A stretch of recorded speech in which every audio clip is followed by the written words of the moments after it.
Welcome to this episode of Therapist Sanctuary, and I am so delighted to be here with Tamara Laporte, who is artist extraordinaire in my mind, delightful mixed media folk artist, and online extraordinary teacher, and joining us from willowing.org.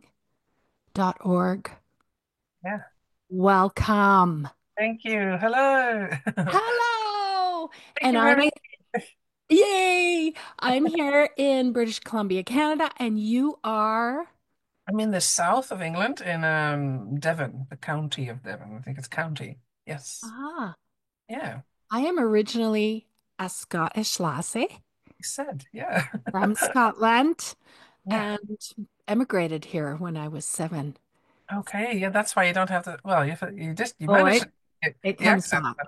Does it? Wow. Okay. Wow. Oh, you can come back in the right company. Yeah. Hmm. I have some friends in Scotland. I've been a couple of times. I really like it there. It's very cold and, That's true. goes right through you. But it's Anyway, beautiful. I'm just so happy to have you here. I was just saying before we started, I've been dreaming. I had to get up early to so that we could get the timing right. I was dreaming that I missed it. Then I dreamt that I went and picked you up in England to bring you to my studio.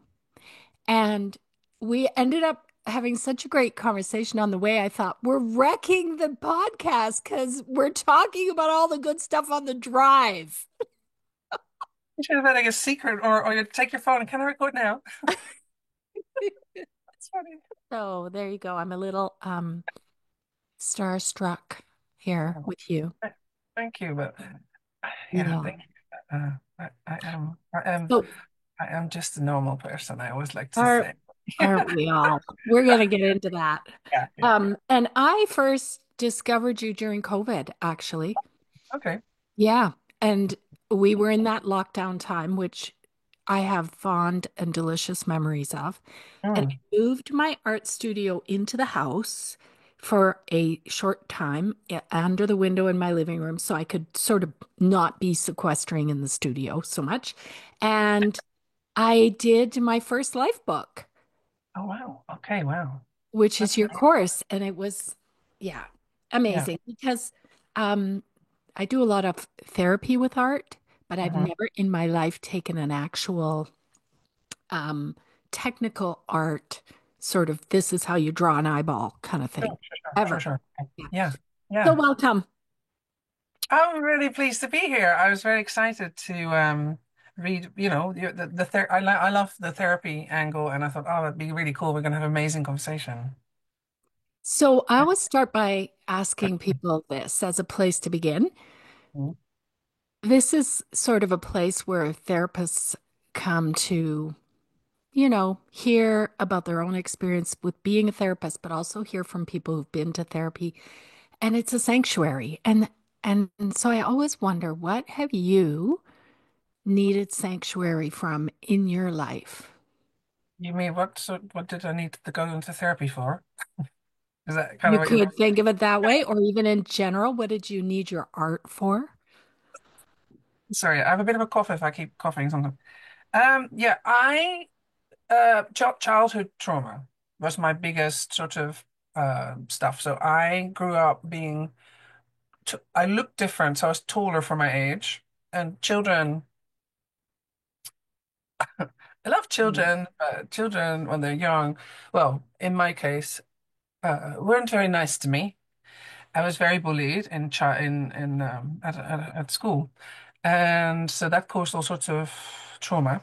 And then at home, it was also quite challenging here and there, and that sort of set the background for developing eating disorder, eating disorders, all sorts of things, Mhm. depression. So I developed depression, eating disorders. I have rheumatoid arthritis, which is a physical condition, which I have suspicion is connected to the stress and trauma as well, Mm. or the Bra- trigger, at least the trigger. Brave suspicion to look at. Yeah.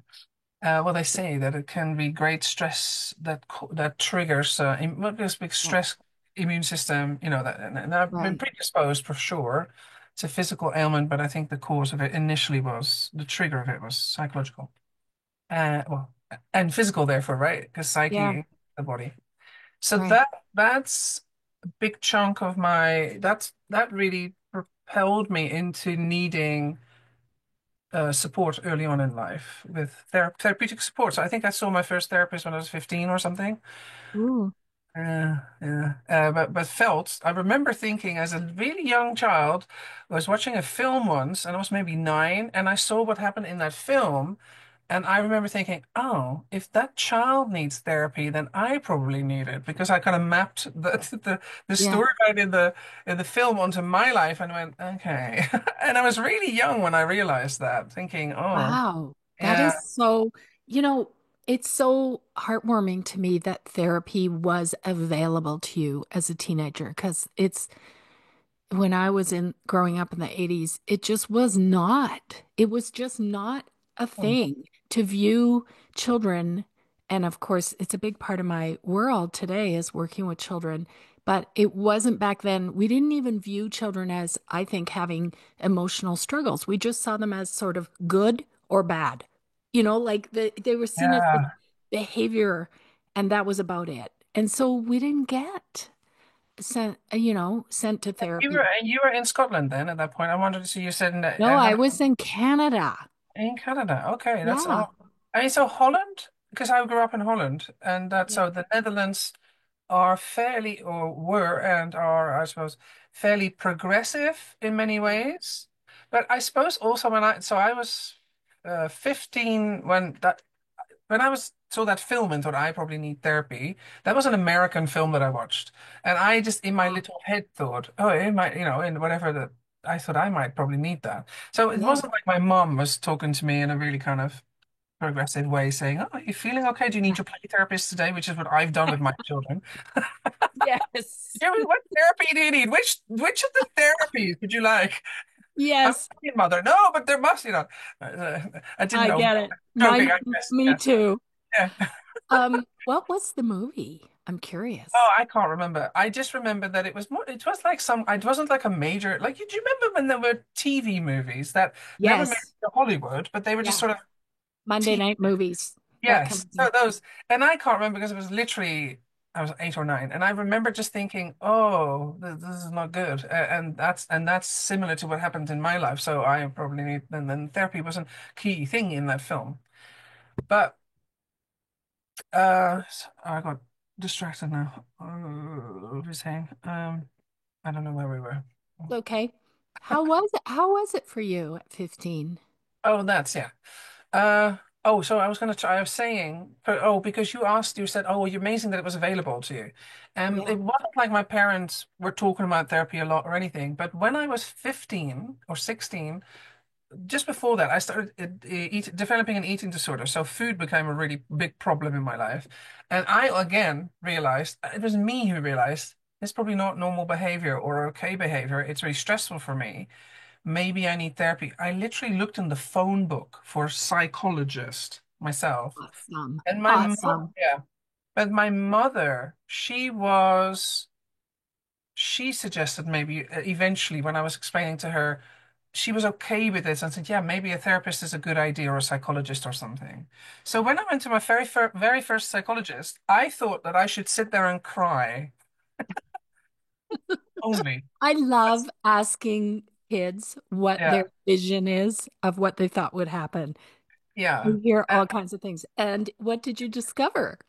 Well, she and I actually now, as a person who understands therapeutic approaches a lot, I don't actually agree with that lady so much. She was sort of trying to, well, eh, I agree with her sort of, but she was not. She was sort of telling me that, oh, you cry a lot or something, not in a judgmental way, but she was sort of trying to say that crying can sometimes be a way to avoid talking about the feelings, and Oh, I think mommy. yeah, I know, and I was like, oh. I Mm, can see what she meant, but she wasn't building relationship with me well. I didn't, so I wasn't that impressed with her in hindsight. Obviously, when I right. was 16, I was like, I don't know, this is probably what it's meant to be like. But she, was also very, very expensive at that, and for my mom, it was really hard to pay. So I didn't stay with her for very long. And then someone else said, "Hey, I know of an eating disorder group for teenage girls. Why don't you join that one?" And that was more interesting, but I found it all quite hard to understand as a 16, 17-year-old. Right. Because the theory that the therapeutic, you need to kind of, therapy for teens. I didn't feel like I kind of got what we were trying to do. And Right. I need it, but that's also, I suppose that's trauma. I need to like Yes. Feel left brain, safe. well, feel safe, but also I like to understand things really well before I'll take part in them, and that's kind of a safety defense Yes. mechanism as well. But it was all right. I didn't mind. I liked what was good about me going into therapy at that age was that it became normalized, right? And Right. I never felt ashamed. I know that. The generation before me saw it as a shameful thing, or Yeah. that you were a bit crazy. So my dad, my stepfather was a bit like, it's a bit silly that you have to do this sort of stuff. Oh, And I love that British word, silly. silly. To It's me, so, what's that? oh my God, that's such a word from my childhood. Don't be so silly. It was kind of code for everything shameful, Yeah, silly. yes. Yeah, a bit silly. Yeah. Yeah. But I never felt ashamed for going to therapy. In fact, I felt quite proud or something. Or I was quite, I think this is good. I really quickly loved it because I liked going to the core of things. I liked being heard and seen and understood and cared for in therapeutic sessions. But also I could see the value in it, although it didn't like help me in immediately like change deeply. It laid it laid the sort of the early stones, the path, whatever, Yeah, the early seeds. Is that it? I'm trying to find a metaphor. I get it. Yeah, Well, yeah. and I think a big part of my career has been working with youth, and Oh, I always say to them and to their parents, the work of childhood doesn't happen in childhood. yeah, that's right. You know, Yeah, we hold the kids through usually horrible times, yeah, and they work that stuff out when they're adults. Like, right. we just can't, there's only so much we can do when we're in the wounding.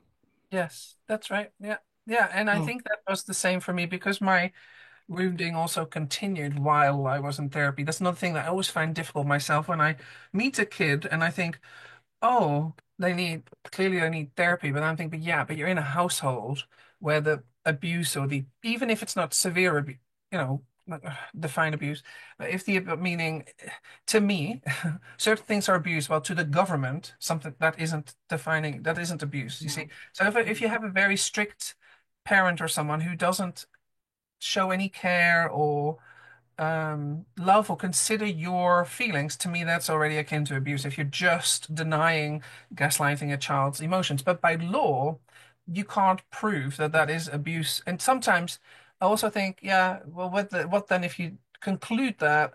How then do you deal with that? Because taking a child away, obviously, from their family is incredibly traumatic. So you kind of want to weigh that up. Anyway, it's a, Oh, I is am with you sure, as on you're that. yeah, working with youth. So in other words, if you then put them in therapy, but at home the father continues to be like that. You're shoveling, well, let's say the snow, but the snow keeps falling, right? You see what I I mean? Snow know. is not I beautiful. Snow totally is way too see. beautiful to describe, to liken it to trauma. But what I'm trying to say is you're trying to do as a therapist work with someone, but the kind of abuse is still, or the mistreatment is still happening. So then Yes. how do you, and I think though it's great that therapy is great because I also read somewhere that a child needs just one person in their lives, apparently, that cares about them and shows care. And so, and that has such a major positive impact, Mhm. supposedly, that will help them later in life, even if they experience all sorts of other horrible stuff. If there's at least Yeah. one person that sees them as a whole human and listens to them, empathizes with them. It's a tricky thing. Yes. It's a really tricky It thing. really is because it's like walking a tightrope sometimes between not wanting to I hope this doesn't come out wrong, but not when you say working with kids who are still being hurt. And I totally agree that kids are hurt in ways that the government has never caught up with and maybe never will and maybe shouldn't. I don't know if it's the government's total job. Yeah, yeah, I sure. don't Yeah, know. I see what you're But saying, but there's a lot of bad parenting that really has lifelong impacts hmm, and hurtful things that happen that have lifelong impacts that are not sort of that are hard to put your finger on. How much do you alert someone living in that that's happening?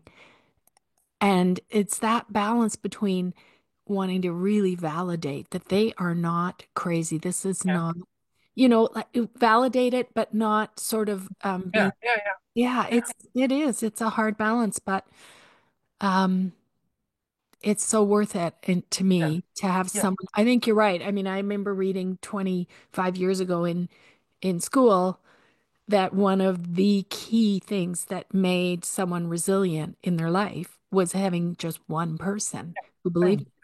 Yeah, it's the same. I heard that too. And Yeah. have you ever read that? There was a meme going around online which I loved, which was about um basically some guy said, "Oh, my, I don't know, something happened with one stranger on the street, and this helped me tremendously." And then he said, "Has anything happened like that to you?" And then loads of people left comments. And one of the comments that I thought was really amazing was this one girl who stood in an elevator with her mother, and she was maybe 11, and her mother was not being nice to her. I don't know what he said, but she was doing, but she was not being, she was horrible to her. And there was a guy in the elevator with them. And as they left the elevator, the guy said to her, all he said was, "It's her, not you." And then, Wow. and then, and then, and then they left. And the girl that stayed with the girl forever. And it helped her so much because it was like she was being seen, or, obviously someone Yes. older. It's not you, it's her. And That is these sorts of things, I mean, profound. it's profound. And that wasn't even someone who actually stayed with her, weekly, let's say, in a therapist form, but it made a massive impact on her life. And so, yeah, yeah. So I think as therapists, you have a tremendous impact, can have a tremendous impact. And and have you ever had any terrible Yeah, time? totally. Because we can have a tremendously bad impact As too. well, for sure. Yeah, for sure. I've had, I would say, two that stand out. Therapists who just were so shit. Sorry. It's, hey, that's what we're here to talk about.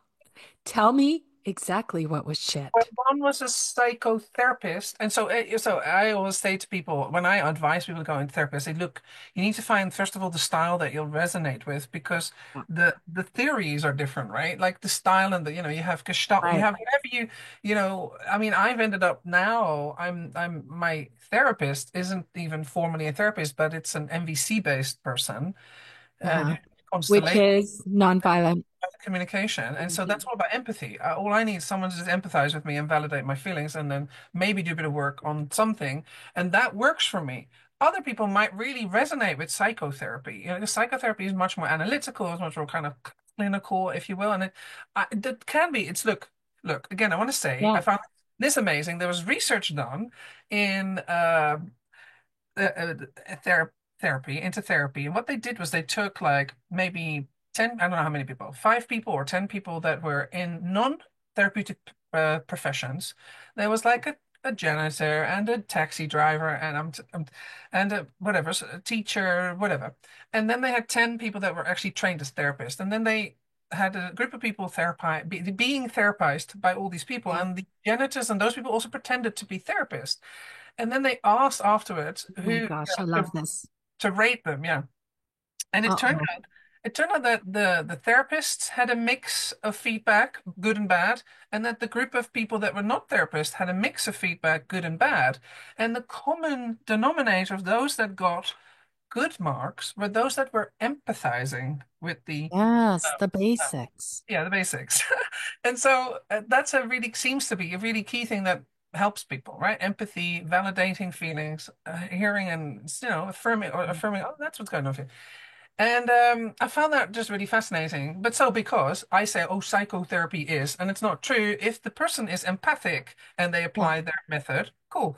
And if you have an MVCer that actually in their heart isn't that very empathic, then then it also doesn't work. So, well, it Yeah. depends on the person, I suppose. It really depends on who or what sort of style you resonate with. I'm big on please empathize with me, and someone Yeah, else see might me. not. Yeah, someone Me else might have a too. different style. So, I in my remember case, yeah, um, I remember going to a therapist once, and I've been to many because I too had a life of trauma growing up, and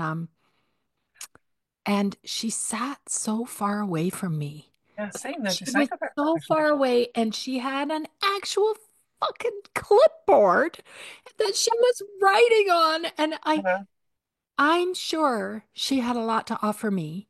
I like everybody has always offered me something, but I could not feel safe enough mm, to take in what she had to offer. Like mm, I just it was too much distance and too for me, right? Other people might have found that I helpful. think it kind of brings up that whole thing that we all learn when we're studying to be therapists, which is 85% of the success is the relationship. No Yeah, matter how good you think you are at all the fancy schmancy stuff, if mm, you can't kind of create safety and connect, it doesn't matter. yeah. No, no, for sure. I agree. Yeah. Yeah, completely. And then enter art. Yeah, Part of the reason I loved doing your courses in particular was because I felt like you infuse an element of healing into how you make your art, yeah, which I love because I use art in therapy. And I always go with sort of the infusion part being the biggest and the product doesn't matter. So you can be real shit at whatever you make. It doesn't matter. And I promote that a lot. But it just was a beautiful to me blending of you can work on the technical part of art as well as get this sort of healing from mm, it. mm, And I loved when you would do things like put your hand on the page and mm, like, feel the feeling of mm. the, oh, I was like Yeah, sold. yeah, So yeah. what did art like what's been your journey with art making? When did it start for you? Well, as a child, I was interested in art, music, and drama. Uh-huh. And my grandmother, sorry, my mom also she drew. She used to draw beautiful doodles. So I was always I was mesmerized by artists, and my grandmother was an artist as well. She painted, and I loved music and drama and all that sort of stuff. And I did in my high school. I find and it's different in other countries, right? So in the let's say A level. I don't know if you do A levels in I know what you mean. We high don't school. have I that say high system, school. but high Yeah, school. Yeah. high school, I finaled in uh, music, and they didn't do drama. They didn't offer it there. If they had, I would have done music and art.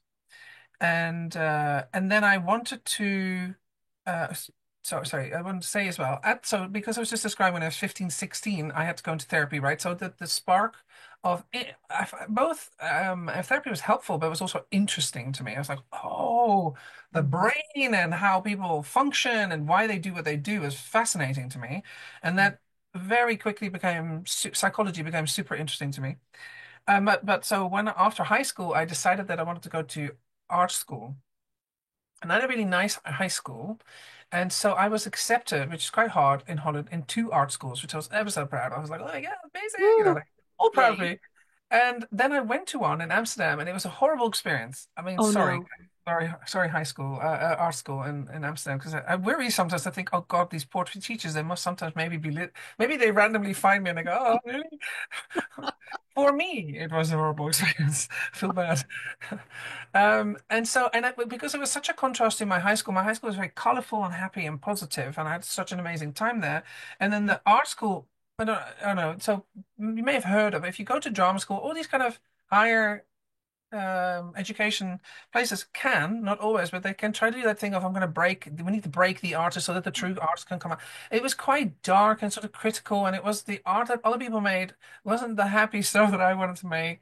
And so I did that for a year, And then I was like, oh, I really don't like it. I don't like it here. And I had teachers that one would say, don't use black because I don't like black. And, Oh, and the other brother. one would say, don't use purple because I don't like purple. I'm like, well, if I've got 10 teachers, or seven, I suppose, and all of Yeah. you don't like one color, I can't use it at all. I just have to, here's a white canvas. Is it great now? Like it was just all Oh, silly, a bit silly. Anyway, yeah. and also I think I wasn't really quite ready for that type of environment. It was felt like boot camp or something. Like it was Oh military. my It gosh. It wasn't. just Yeah, can drum the joy out of it. yeah. That It was no trying. reminds me, I'm a music lover too, and I grew up in a very musical household, and I played the flute, and I was in love with playing the flute. Like I just couldn't get enough. And I went to international music camp in the States in high Yeah, school. And the yeah. first time I went, it was so good. I was high as a kite. It was a week of tutorials and then playing with these big bands. It was just amazing. Second time I went a bit higher level and this, she was probably wonderful. I don't know, but she told me my embouchure, is that the word? The way that I was holding my mouth was all wrong. And I Ah, needed to totally redo it. And I swear to God, I went into a deep depression. I felt like I had yeah, lost the joy of, like, I wasn't in it to be perfect or to be technically that good. I just loved the music, yeah, and the music was gone. yeah. And yeah. And then Yes, I yes. sucked at it, you know? Yes. Did you find as well that you were sensitive by any chance? I mean, I'm only asking because I had that. So I think that I, and that's connected also ne to neurodiversities here and there. So it turns out I'm likely ADHD and autism because my child has it. But I'm Mhm. saying it because I relate to ha if someone criticized me, which wasn't the case in not severely in art school, but any criticism I received landed really as depression very quickly as well. So Ooh. I did not enjoy, or not just not enjoy, if you criticized me on anything, I would take it as a such a heavy impact, which is maybe, have you heard of RSD, rejection sensitivity dysphoria? Ah, I That's haven't. that's part of like a symptom of ADHD. So I'm Uh-huh. just dating. I don't know how it was for you. So in my case, so when in the art school, because there wasn't that much criticism, but small amounts of criticism. Like at some point, for instance, like that's what I do now. I teach when I make a painting, I draw first and then paint. That was like illegal in my art school. They said, "What are you doing?" I Um, started drawing. I said, "I'm started drawing." I remember so clearly. I'm drawing a centaur. They're like, you can't, you shouldn't. Like there, they were a bit purist about it, meaning if you right. paint, you paint, and if you draw, you draw. You're an illustrator. Otherwise, I'm like, well, can't it be any? As well, I was doing my way. Yes. But that was again, it stopped me in my tracks. While some other people, they hear because he wasn't horrible. He wasn't like going, "You're a terrible person," or but it was just sort of, Right. "That's not what we do here. You need to do it this way." And then it just deflated me really quickly and really extremely. Uh, Yes. I relate. I mean, I think art for me has always felt like the deepest, most vulnerable part of my broken, wounded soul coming to the surface. That a critique of anything, like a poem that I would write, or I remember one time I sang for my parents. I wanted to sing.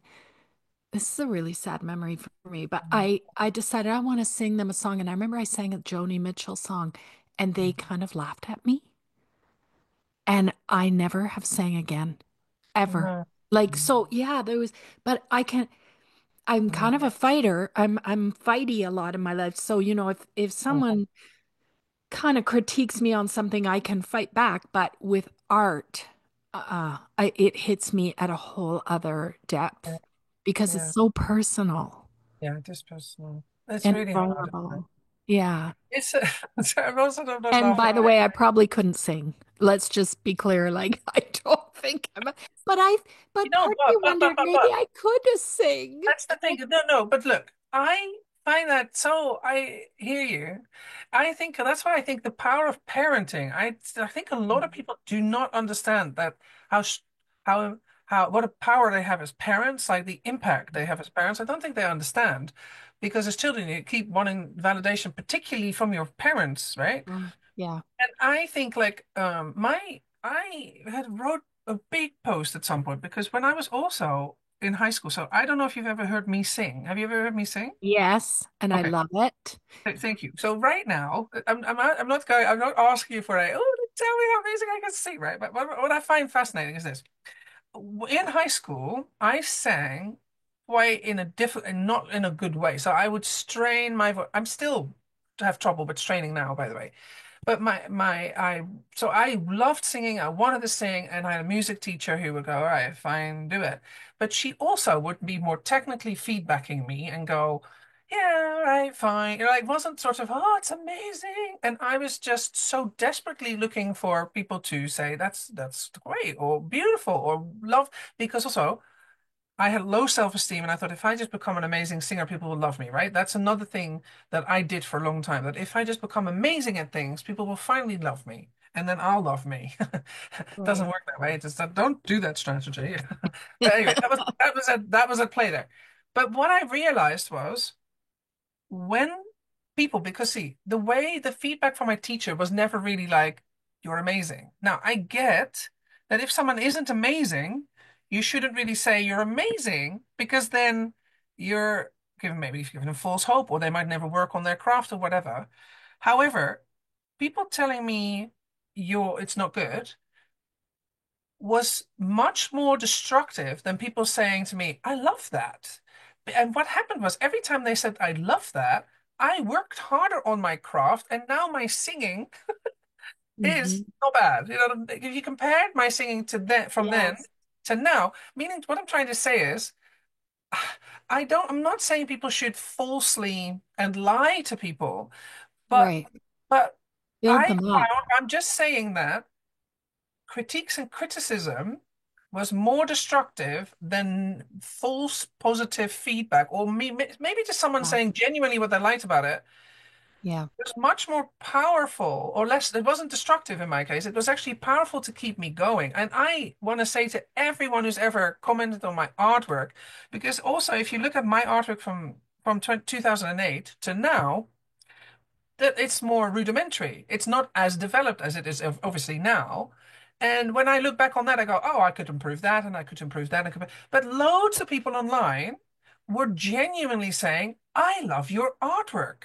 And because they said that, I continued You and I kept going. worked on it. And now I make better artwork. Not that it's about that. I'm just saying that I feel Yeah. like positive feedback has a really powerful impact on Oh people's my ability and gosh. willingness to keep going. While Yes. negative feedback, some people thrive on it. Don't get me wrong. Some people take that as a, aha, I don't know if I don't know. I think the people that thrive on it are the same people that do okay with a therapist that tells them what to do. They maybe. are replaying some kind of childhood dynamic where they're Yeah, used to someone in authority getting to be the truth teller of them. yeah, And yeah, they are used to shame, yeah. Maybe and shame feels that's right. like Saying, motivation versus, yeah, shame.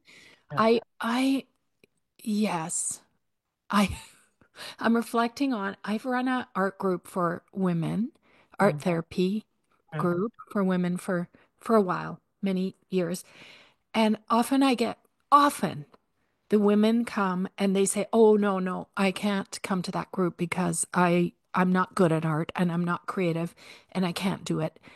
And over the years I kind of learned how to hold I'm still learning, but I was taught by some great teachers how to hold that and give permission to.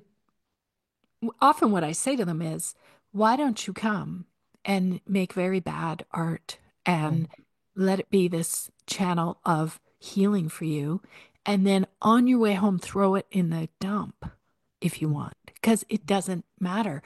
And the other thing is, we do this rule where we don't give any feedback. No positive feedback, no negative. We I just like that. hold space and witness each other's the meaning of what happened when you made that and what happened inside you. And honestly, I've never met a woman who came and did that that didn't go, you know what, maybe I am creative.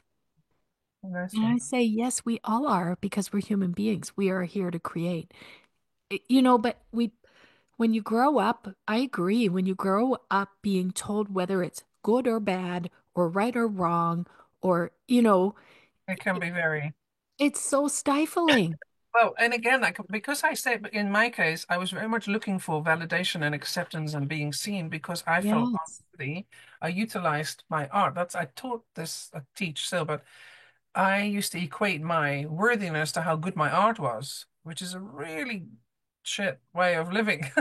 Because because then you look at your own art and you're often you're your worst critic. And so I never really thought I was worthy until I learned not to do that anymore. Yeah. How Um, did you learn that? well, just therapy. Yeah, so I've been in therapy for a long, long time, and spirituality helps with that as well. Just all the sort of different different framing of ways of looking at life and things. But I can still be a bit self, and also it's funny because I keep thinking, cool, I'm all like sorted now. Yay, your brain is good. And then suddenly there'll be like a new event in my life. I'm like, for instance, aging. I'll tell you that. Ooh, And I'm like, yeah, all of a sudden going, why have all my stuff from puberty come back? It's all coming true. back.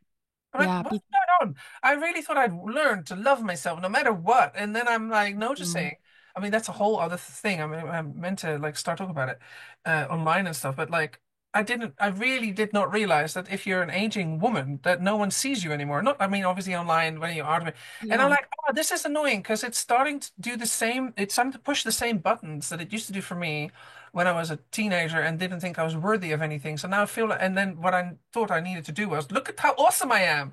I can sing and I can diddle it. So fucking pay attention to me. See, I'm awesome. And then and then I love it. yeah, and then I unlearned it, right? Like teaching, no, it's fine. We have to accept ourselves, just whatever. Da, da, da, da. And now I'm aging. So it's like a similar phase where you Mm, again feel like no one's paying attention to you, not in, or like I say, online, but if yeah, you go to the shops or something. I don't mean right. necessarily only physically. It's just, it's really strange. It's like women who are over maybe what, 45 or something, or just like it's like people gloss over you, women and men alike. Like it's like anyone, any gender just doesn't see you anymore. It's like you become irrelevant. And I was like, oh, I've been told about Oh, this phenomenon. I've been told about this phenomenon, but I didn't know it was really real. And, and I'm I like, didn't know that I would feel the same inside. that's what I'm I saying. thought Yeah. when I Oh, was older, I would feel older. no, you feel And I like you're don't. And I remember my thing. mother-in-law saying that to me when she was Yeah. 88 or something. She Yeah. said, You I feel look in the mirror and I feel shocked yeah. because I feel the same Yeah. inside. So Yeah. yeah, like to be invisible. Yeah, I mean that's my biggest fear, I think, alone, being alone and invisible, you know. And I know it's funny because people are like, well, how would you be that? Because you got all these followers. I'm like, well, because that's sort of these people. I don't know these people in real life. Some I know a bit closer, Right. but in my local life, right? That you Right. just that you just know that you just not seen or understood or known. By seen. I don't mean look at me, Yeah. I'm a star. I mean seen, No. the Seen. soul to be seen. You know, the intimacy that, and also that comes with the world, not the communities now being not community anymore. It's very split. Everyone's online. I had started writing something the other day because I was really sad about it, and I described it as bite-sized, real based and capitalist shaped, Mm. meaning we're very fragmented, and coincidentally, me and my husband don't have our extended family nearby, and we live in the middle of nowhere. So I feel it more acutely, and I work from home on my own, so I feel it Right. more acutely that there's not like a lot of actual, tribal, like in the Right. olden days when we had tribes or communities that were more closely connected. Now, some people will have that if you live in a village or whatever, but generally speaking, also the next generation, everything lives online. And I am very techie. And I love, Yes. we just talked about the TikTok thing. Like, it's funny because everyone's going on about, or not a lot of people, I don't think that many people of my generation or I don't know, how to, I'm thinking of maybe similar age, um, are on TikTok, but some are. And when you are, I think we all find a similar thing in it, which is community actually, because there are Yeah. people you follow, because Yeah. that's the brilliance of the algorithm.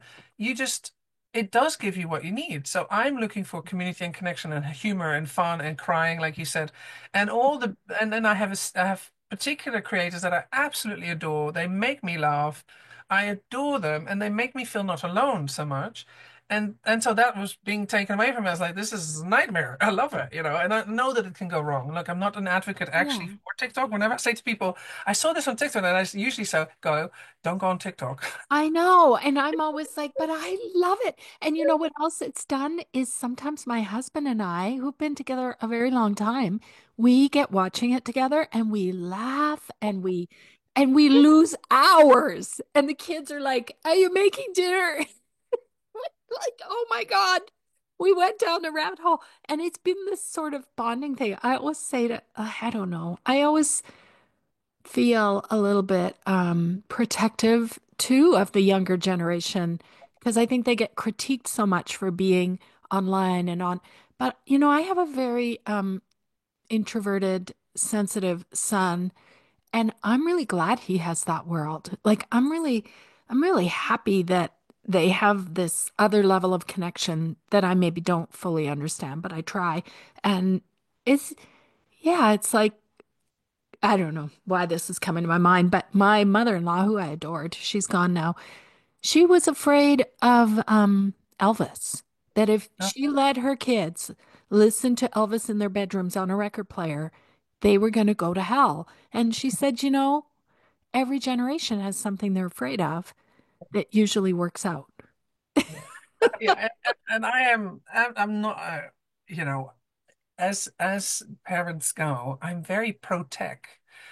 I am. Like people are, Yeah. I'm to the point where I'm like, oh, I probably should be less pro tech, but I just miss the physical Oh, connection. I get that. I think Me that's too. what's going on for me, and I worry for my kids That they that didn't know that. they don't have, yeah, the Yeah, in-person thing, and I that's know. I see them have fun and they play whatever games, and they're on the phone to their friends, so they're in their other Right. house, so. And like I say, my kid one of them has ADHD and autism, and most of his friends are online. Like he finds it much harder to meaningfully connect with people in person for longer stretches of time. So that Right. is very positive. But I myself just feel quite alone sometimes, Yeah. maybe because I'm used to how I connect. Oh, I think that's the other. Oh, I was talking to a friend who Yeah. explained that friendship, that there's apparently three pillars to friendship, and friendship is done by. She said it's time spent together. It needs to be a minimum of 73 hours or something, Mm. and then meaningful time, and then Hmm. it's proximity together closely, and Hmm. then it was about needing to have similar interests and similar values, and um if one of those three is not there, then the friendship might not be as deep. Just I Right. hear everyone go, it can't be that deep if you. I'm like, that I don't know where that came from. That piece of information or science, it was somewhere, That's so and I thought good. it made sense to me because there are some people in my life who I feel close to. I think I'm looking for closeness, and I have loads of connection, but close connection is harder to come by. Also, because nowadays in the world, everyone's views are so split and I fractured. Like, know. and it's very hard. I find it bewildering personally, where you have Yeah. uh, just just uh, just if it's on and if it's about politics or abortion or Mhm. COVID vaccines or whatever transgender views, all of it, everyone has nuanced, detailed, slightly different opinions about it, and they clash like Oh, nothing about it.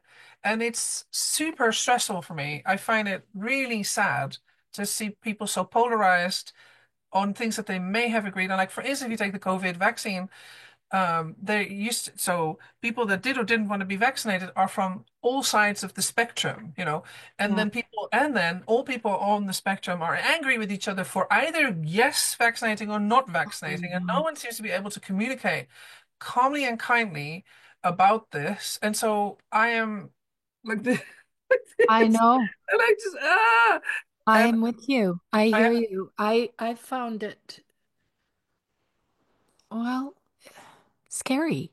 that's Like just getting together with people and wondering what topic's going to be brought yeah. up and what's going to happen. And like I don't remember that being so. acute as it is right now. And Yeah, so, yeah, I hear you. Like when you're searching for that connection that's more intimate and that's in the middle of every kind of yeah, possible scenario, yeah. it's painful. It's difficult. Yeah. And like, my mom used to say, oh, you don't talk about politics or money, how much you earn. And I feel like nowadays everyone has to go, you don't talk about COVID vaccines, abortion, gun law. You have to have a Yeah, whole. there's a list a mile long, right? And people can't help themselves also because the internet again has made everything, politics and everything come so to the forefront, which partially I think is brilliant. Like I rely on the internet so much for my information, for my news, and then just collecting. But I think it's also, as they often say, human beings are not built to get this much information all the time. It assaults you, knowing about every war. Every horrible thing that's going on in the world is not good for the soul, and built for it. When you lived in the 1500s, you'd hear from a guy on a horse, you know, yeah, Once a oh, month.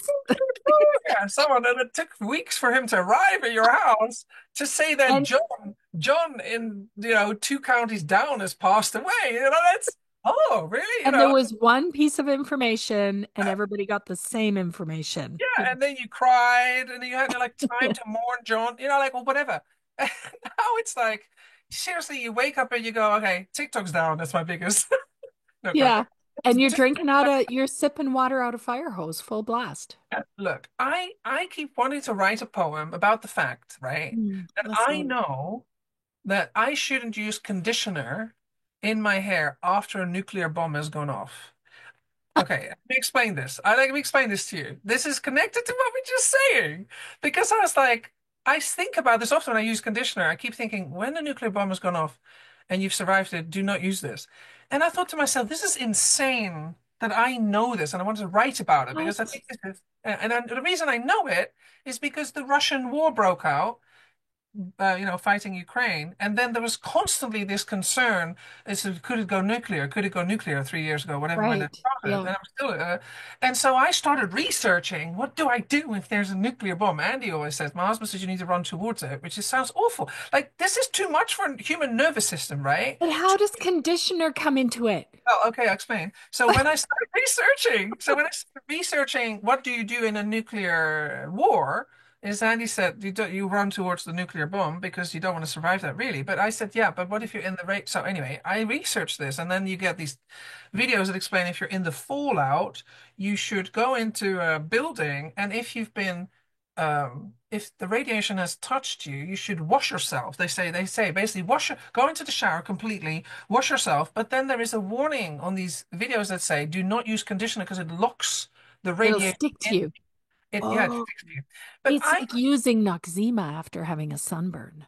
okay, yeah, When something we like used to yeah, do that, put butter I on a burn. don't know Yeah. that. But I keep thinking how insane it is that I know that I Right. know That you not is. to use conditioner in case you're in the aftermath of a nuclear war. Like that is what I'm trying to say is too Yeah. much is going on. Unlike when we just had the guy on the horse, but John has died. Now there's the potential for nuclear war, climate change, disasters, like everything is just like we're on the verge of Armageddon. This is way too much for people to cope with. Well, and here's the thing that I love listening to you. Your solution, because this is the true definition of an artist to me. Your solution that you turn to is, I need to write a poem. And my solution would be, I need to make a collage. Like that, if I could just make a collage for an hour, I will be okay. So, sometimes it just gets simple for us, right?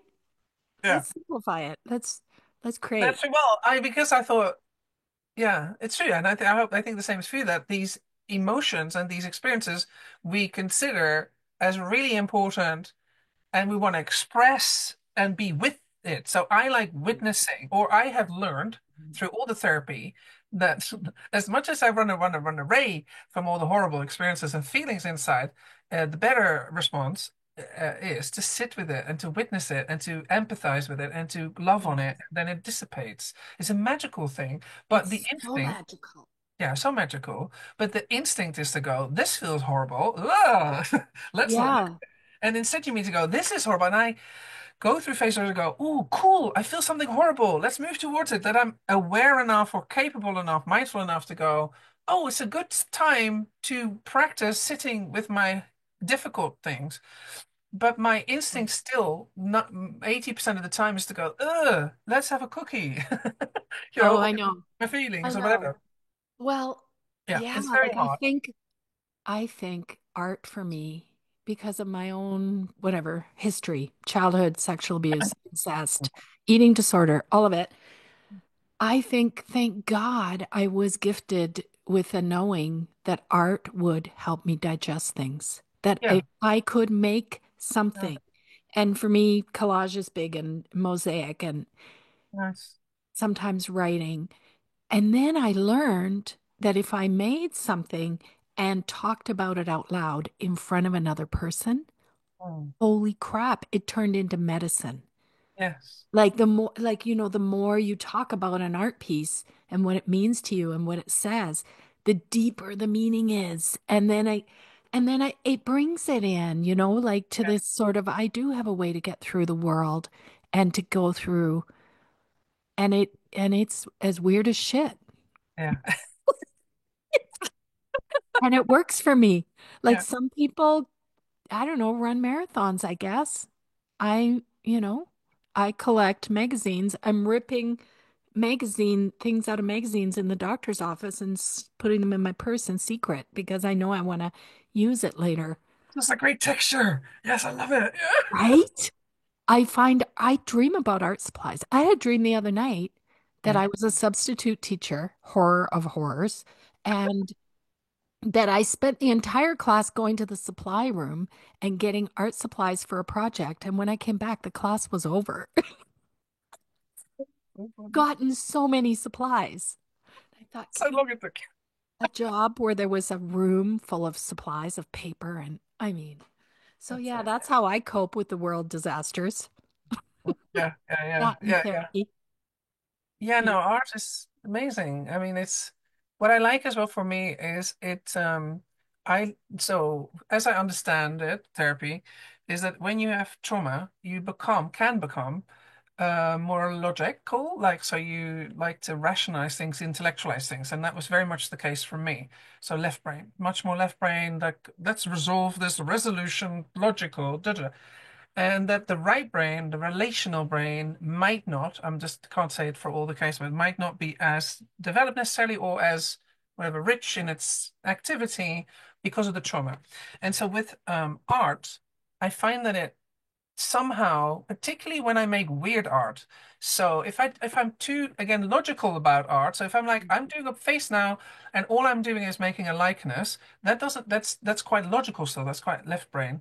But when I do weird art, that's why a lot of my art doesn't look like a scenery. And I'm not dissing that. I'm just saying that Yeah. this is how my art will have either if it's art journal, obviously it has words and all sorts in it, but also even the ones that are, let's just say, a normal painting they'll have some quirky weirdness in them. And I feel like it tends to sort of open up my right brain to another area that is not, I can't really, it doesn't have words, right? That's actually correct, I think, right? Is that right? Yeah. That's the Yeah. brain. Yeah. I don't even know. So, and it opens up this kind of much more poetic, Mm. relational side to me that I really need access to sometimes, and I can't seem to access it any other way. It's really Yeah. difficult to access that part unless I do weird stuff. So also if people have poems that are confusing but interesting, they tickle, if you will, that side of me. And I love that. It's much more surrealistic. It's a bit spacey. It's a Yeah. bit dreamlike. And that's also apparently the rational part is where you can, like healing can sense help happens and all sorts of things. So that's why I like um and layering is that same thing. So if you with mixed media art, you just layer your collage, you do everything. Mm. It just kind of tends to work for me in that area, and it helps access stuff that I find really hard to access through logic and sense making and analyzing and intellectualizing, Totally. which I can also Oh, do. And I like that too, but it's not from a healing perspective. It's the art Yes. that I need access to. And so the art opens that door for me, particularly if it's like I say, weird art-ish. Yes. And weird poems. Like when I write poetry, they don't make much sense. And I like that. I want it to not make sense because it just Oh, opens that side of my brain or soul, whatever. Yeah. well, you know what I think it is? I really believe art is a direct line to your unconscious Hmm. or your soul or your Yeah. deepest essence, Yeah. where it hasn't been run through the brain through some kind of judgment process or logic or any. It's just this pure expression from Yeah. your depths. And Yeah. and Tam, I think in your depths there's this quirky weird girl who just loves to be seen and known and appreciated, and I so do. Yeah. Thank you. You know, That's there's this kind of a, I don't know what it's called. I'm losing the words because I'm in my feels about it. Um, but it's a process where you make art together and you experience what Jung would call the collective unconscious. So you end up, I would love to do it with you sometime. You end up sort of doing an art process back and forth, two people. I did it once in an art therapy course, and we ended up drawing the same thing, and we weren't looking so at it. cool. Yeah, like when you get in that place of just tapping in and coming up with something, it's amazing. Yeah. The That's very communication between the art. yes. Oh, that'd be fun to do, wouldn't it? Yes, yes, yes. We should try. I like that We idea. should. Yeah. Let's do a little stint sometime. Well, we are coming up to time and time has flown. I have loved this and I love ending with this little classic psychological game There you called go. Oh. word association. Oh, okay, okay. Okay, so I'm going to say a word and then say the first word that comes to your head. You ready? Okay. Yeah, all right then. And I haven't planned it, so I'm going to go with, okay. Um, art, Beauty. color. Oh God, I was going to say beauty again. Yeah, no Color. rules. Sorry, I'm not allowed to say. And I'm not thinking about it. Color. Yeah, it's beautiful. Beautiful. I can Quirky, cool. weird, Fun. healing, Soothing. Came up. crying, Needed. visibility, Visibility. Important. Like love. everything. Ooh, let's end there. Yes, I agree. Well, Yeah. thank you so much, Tam. It was a pleasure. Thank A you for pleasure, having a me. It was pleasure. really fun. I think we could talk for another 3 hours I probably. think so. Yes, we'll have to do it again. Yeah. Okay, and we will hopefully have you back one day. So we Yeah. will end there and let you go on with life Thank you. and art. And art. Indeed.